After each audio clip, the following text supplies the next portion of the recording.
Hello, welcome back to Frogboy X1 Gaming. I'm Andrew, and today we're reviewing Death Stranding on the PlayStation 5, well, the Death Stranding Director's Cut. So, we're going to start off, well, if you like this content and you want to see more of it, don't forget to like and subscribe. My reviews have been starting to do a lot better, so I really appreciate that, and I really do hope you watch this, and definitely leave your comments in the bottom and let me know how you felt about this. If you feel the same way I do about this game, definitely let other people know. So, all right, let's go ahead and get started with this. We got all that out of the way. Death Stranding Director's Cut. I bought this game back when it first came out. I played through it. I probably put about 50 hours into it then. I have since put another 5 hours into my main story since I've had the Director's Cut, as well as streamed 3.5 hours of a new gameplay on my YouTube channel. So everything came rushing back right when I started playing this game again. When I first jumped into my save, it was like, okay, yeah, I remember this. Okay, but what am I doing? Where am I at? So I mean, that was fun, just kind of trying to re-get my bearings and see what I was doing on that. But starting over again and playing a new gameplay. Playing a new game is like when everything really started to hit me. I'm like, wow, this game really truly is amazing. Hold on, we have something special here. So if you've been watching my channel for a while, you know that The Witcher 3 is one of my favorite games. Definitely, like my top two. Like it's up there, pretty good. The reason why The Witcher gets that type of a why The Witcher 3 gets that type of a placement in my all-time games, it's because of the simple fact that every time I play that game, my experience is different and better. Let me explain why that is. Okay, so a game like The Witcher, especially The Witcher 3, you are already a master Witcher, right? Like you start the game as a master Witcher. Like you're smart, you're wise, you know everything, and the game has all of that there for you. But you just bought The Witcher 3 because it's the first time it's been on because it's the first time you found it on the console, and you're like, whoa, that's an open world game, man. That looks cool. I want to play it. So you were sucked in by the visuals. You were like, I was sucked in by the visuals. I was like, wow, that looks great. I want to play that. So you're moping along, getting through the game, doing whatever. You're just having a good time playing the game as you think it should be played. But you're learning stuff along the way. You're learning, how to use your magic. You're learning how to talk to people. You're learning how to deal with certain situations. You're learning how to fight monsters. You're seeing a lot of monsters for the first time. You're starting to understand the world of The Witcher. You're building knowledge. You're gaining experience. So, when you come back and you play a second playthrough, oh wow, dude, you're a Witcher now. You understand how to be a Witcher. So you go through the game playing it as an experienced Witcher. Right? So the experience is better. You're doing things differently. You're seeing things better. You're understanding far more. So you're picking up things that you might have missed during your first playthrough at the beginning of the game. You've built that knowledge. You've become a Witcher. And now you've completed the game on your second time. Then you play through it again a third time as a master Witcher. Now you really know everything. Now you understand things. Now you're more willing to experience this world as the Witcher, playing it as a Witcher. You know what I mean? Like, the experience just continues to grow and expand and get better every time you play it. You're more willing to go help side quests. You're going, and the side quests and everything they built in that game was beautiful, highly crafted, took a lot of time. Obviously, they put their heart and soul into The Witcher 3 and made that the game it is. That's why it sits highly for me, because of the experience that it's given me. I'm working on my third playthrough now. I have been truly captivated by that game last generation, and it really stood out among all the other stuff that's been out there. All the other knockoffs, all the other whatevers. The Witcher 3 stands above them all. I fully stand by that. Well, now we have Death Stranding. Death Stranding. I didn't understand that Death Stranding was going to be one of those types of games like The Witcher until I started playing my second playthrough. It is. I went through the whole game. I played through it all, stumbled through it all. Now I'm an experienced porter. I'm not a master porter yet because I need to gain all that knowledge that I missed from the first time, but I'm an experienced porter. So now I can play this game knowing that, hey, now I feel more like in the shoes of Sam Porter Bridges now. Because now I've already experienced it. I've already done deliveries. He's already done deliveries, and now I'm starting with my mindset where his mindset was when the game started. I understand his mindset now. I understand it more. So it makes the game even better. It makes that experience much better for me. So basically, is what I'm saying is this is one of those kind of games that you can definitely play a couple of times, and I do recommend playing this a couple of times because my second playthrough has been so much better. I'm definitely farther along in the story than I would have been when I first started.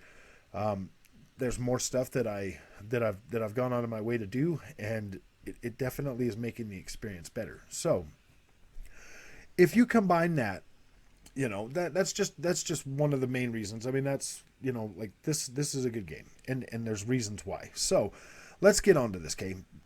Death Stranding is an amazing game. Two of the most standout characters in this game for me are Cliff and Die Hardman, and that and Sam Porter Bridges himself. So you got Mads Mikkelsen. This dude's freaking phenomenal in this game. You got Tommy Earl Jenkins. This guy's amazing. And then you've got, Norman Reedus doing what Norman Reedus does. Yes, there's other supporting cast. I do like them. I do like Die Hardman.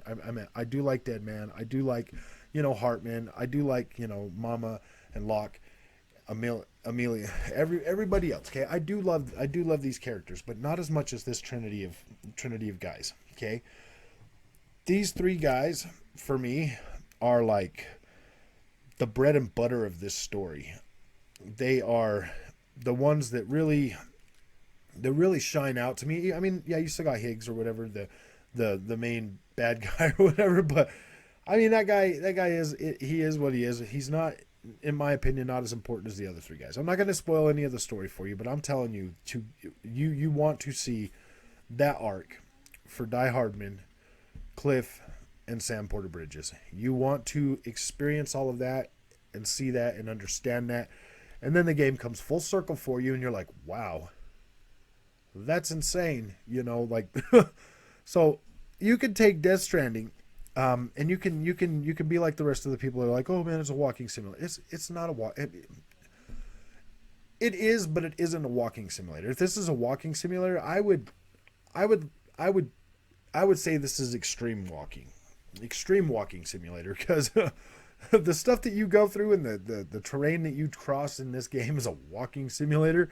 It's unlike any other walking simulator I've ever played, and I've played a lot of them. I played a lot of open world games where I spend the majority of my gameplay walking. So this is no different from that. I would say this is more of a horror suspense game, because yeah, some parts in this game are going to scare the crap out of you. I mean, it is going to get a little scary, but it's all in good fun. It's all in good fun. You can survive this. Is it Resident Evil and Silent Hill scary? Whew. I mean, I would liken it more to that type of a genre than a walking simulator. If you ask me, I would say it's more macabre than it is, just walking down the road, like delivering mail or something. This is like the most extreme walking mail package delivering simulator I've ever played in my life. And I mean, yeah, you can look at it, because that is kind of the base of the gameplay. Like it is. There's no way to sugarcoat that. Yeah, you are going to go into a building, strap a bunch of stuff on your back, and you're going to hike over mountains to deliver that to somebody else. The majority of the time in this game, that's what you're going to do.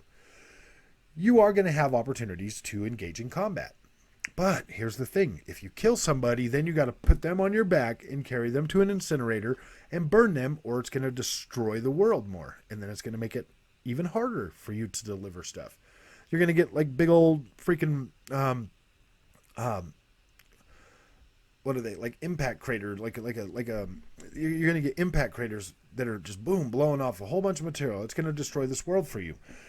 So it's going to make things harder for you to traverse if you do that. And your goal while you're doing this, not only are you delivering packages, but you're also rebuilding things. So there's a road network throughout the whole map that if you invest the time and effort to grab the materials, take them to the thing, and then have them 3D print the roads, then you're going to have something to drive your cars on. Because let's face it, driving through rocky terrain is not going to be that easy. But driving on a road, it's pretty fun. And there's going to be some deliveries, toward in the game that you're going to want to be able to maximize being able to deliver a lot of stuff. So yeah, you're going to want your vehicle so that you can get around and through all this stuff to deliver that. This game is really thought out, really well planned. The gameplay experience, like though it might be a walking simulator or whatever you want to justify it in your head to make you feel better about your purchase, it is what it is. That is a bulk of a bulk of the gameplay. So you're also building this world. You're also connecting different places to give you more resources, more stuff. The more you play it and the more you get, the better the experience starts to become. The more fun. I mean, it's fun right from the get-go. For me, it was, because I don't really care about walking simulators, because I've played probably 200 open world games, and yeah, that's the majority of what we do. We walk around, or we ride something, or we fast travel from place to place. There is fast travel in this game, so you can fast travel if you need to. But you can't carry anything that you have with you when you fast travel to a different hub. But it does make that getting easier if you're like, hey man, I want to go back to the first part and I want to do some of the stuff there and, do whatever. Yeah, you can do that. Like, and you don't have to like traverse all the way back across everything that you've already done. But I'm telling you, it'd probably be funner if you did that way. I've used fast travel in this game probably 3 times, maybe 3 times. I usually will just try to, get through as much as I can. When I'm walking and I see somebody else's package, I'll pick it up, throw it on my back, and deliver that too. So there's an online element of this game, Death Stranding.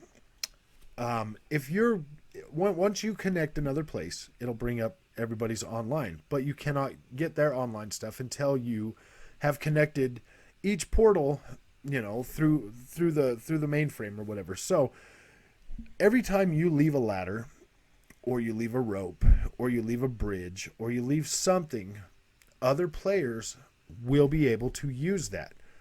And they'll be able to set stuff down that's going to make your journey even a little bit better, because the point of the game is to take a package from point A to point B as fast and as careful as possible. So if you have other people along the way helping you, it makes it like a shared combined world. And then, the roads and stuff that I was talking about building, well, gosh, dude, they can help you build those roads too. They help you build that network. And it feels lonely, but it's not lonely. Every time you see something and you're like, whoa, look, and then you hit the like button and you like that thing that they put there for you, they see that, and they see those likes that they got, and they give you likes for the stuff that you build too.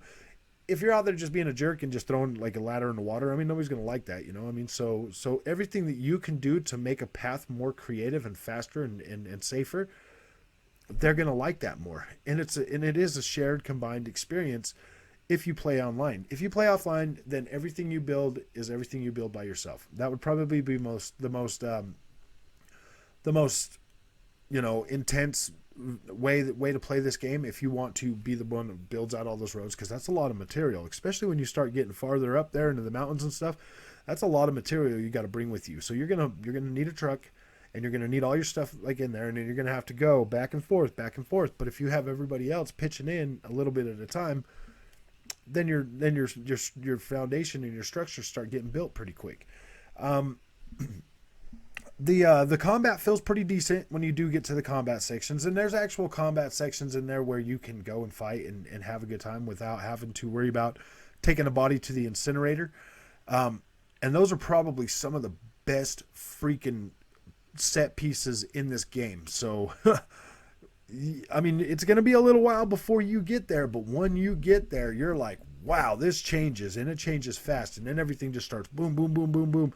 I mean, I feel like it's pretty, I mean, it's definitely really story heavy throughout this whole game. It really is.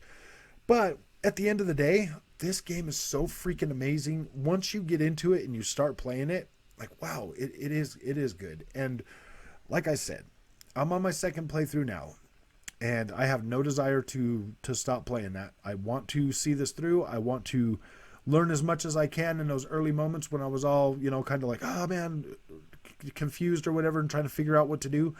Now that I understand, and now that I'm an experienced porter, now it's great. Now I get to really experience this game the way it was intended to be experienced from the get-go.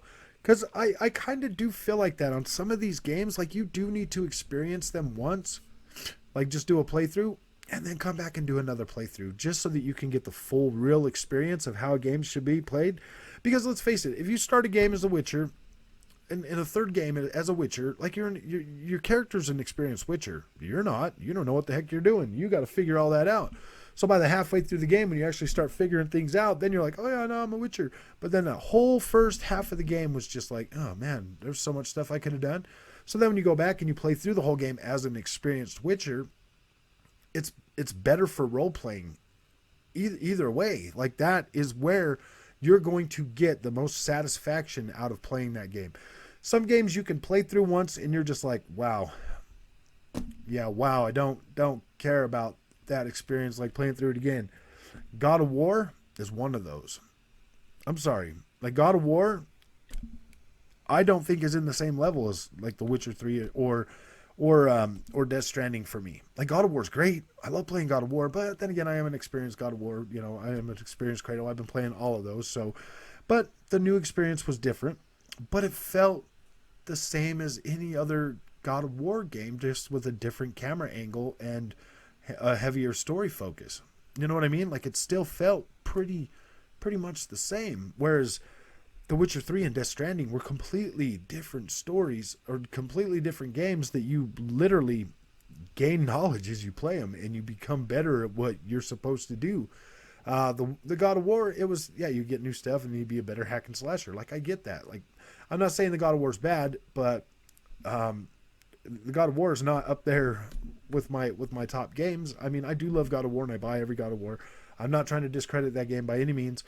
I'm just saying that, in my opinion, Death Stranding is a far better game that's going to give you more of an impactful experience than God of War. Like, God of War, you're going to play through that game and you're going to be like, yeah, that was great. Death Stranding, you're going to play through it and you're going to be like, wow, that was interesting. That was pretty fun. That was actually a really good experience. I don't know if I could say that, because God of War's good. I feel like we've been drug into this whole this safe atmosphere, like, for games. Like, a lot of games feel really safe now. They're cookie cutter good games that are fine. Death Stranding is something completely different. Death Stranding is in a world of its own. And as Hideo Kojima, the magician himself, says, this is a new genre, and it is. It's a Strand game. You are rebuilding a broken world and reconnecting people to try to restore humanity in a world that's completely, basically lost. I mean, it's lost, and without you and the other group of people trying to bring this back, the world is basically lost without you. So, I love this game. I stand by this game 100%. I love the characters. I love the story. I love the way it plays out. And I love the walking simulation part of this game. Truly, honestly, I do love it. I love hiking these mountains and it feeling pretty close to realistic. Not only that, like, this is the highest detailed open world you've probably ever seen, like, in any video game. Like, this thing is freaking phenomenal looking. I mean, they're talking about, oh, next gen, like, showing us UE5, and then I'm like, well, I saw that with Death Stranding like 2 years ago. Like, it looked great. And I mean, like, Death Stranding is one of those games that really looks like that. I really hope that we get a second game for this. I really do. But as it sits right now, yeah, this is great. So the director's cut, I need to talk about some of this stuff. The director's cut does add more content, new areas, new stuff, new ways to deliver, like a catapult or whatever. You could load all that in and shoot your delivery over somewhere, and hit it with a parachute or whatever. There's some cool stuff in there. There's some cool stuff in there. The biggest thing is the visual upgrades. The being able to play this game at 4K 60 and widescreen mode is freaking phenomenal. This game looks amazing now. It's so clean. It's so beautiful. It's so detailed. You can see every little bit of detail in these highly detailed characters that is just unbelievable. I thought it looked good on PlayStation 4 Pro, but this looks and feels amazing now. Haptic feedback in this game is on another level as well. You can actually feel a lot of the stuff now in the controllers, and it feels good. It feels great. Like it feels way more like the haptics definitely add to it. Like when you jump or when you're walking or running or sliding down something, like, and you can feel those things. It adds to the immersion even more than like you were already immersed in it on the PlayStation 4 Pro. If you have this game on PlayStation 4 Pro and you have a PlayStation 5, pay the $10, upgrade it. It's an amazing experience. You're going to love it more on your second playthrough. And do that. Definitely do a second playthrough. Like, just getting back into that and starting that game over again. Wow, things start hitting you so fast and you're like, whoa, man, this is cool. Like, because it all makes sense after you played through it, so it's better. And if you're on the fence about this game, if you're feeling like, oh man, this is a walking simulator, but I really want something to play on my PlayStation 5, and yeah, dude, this is a no-brainer. Pick it up. It's the best looking game on the PlayStation 5 right now to date. Maybe aside from Ratchet and Clank with its ray tracing, this game looks amazing. Like, I honestly feel like there's nothing better on the PlayStation 5 right now visually than Death Stranding. Death Stranding looks amazing, feels amazing, and plays amazing. I no longer believe Hideo Kojima is a game developer. I believe he's a magician. To be able to get this game running at 4K, 60 frames a second on the PlayStation 5, yeah, it is one freaking hell of an experience, and I hope you take the time to play it. So if you like this content and you want to see more of that, definitely hit that like, hit that subscribe. Drop something in the comments. If you've played this game and you feel like I do, let other people know. Tell them. Tell them that the experience is good.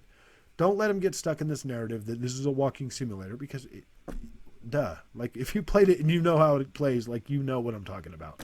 So, we'll see you in the next one. Thank you.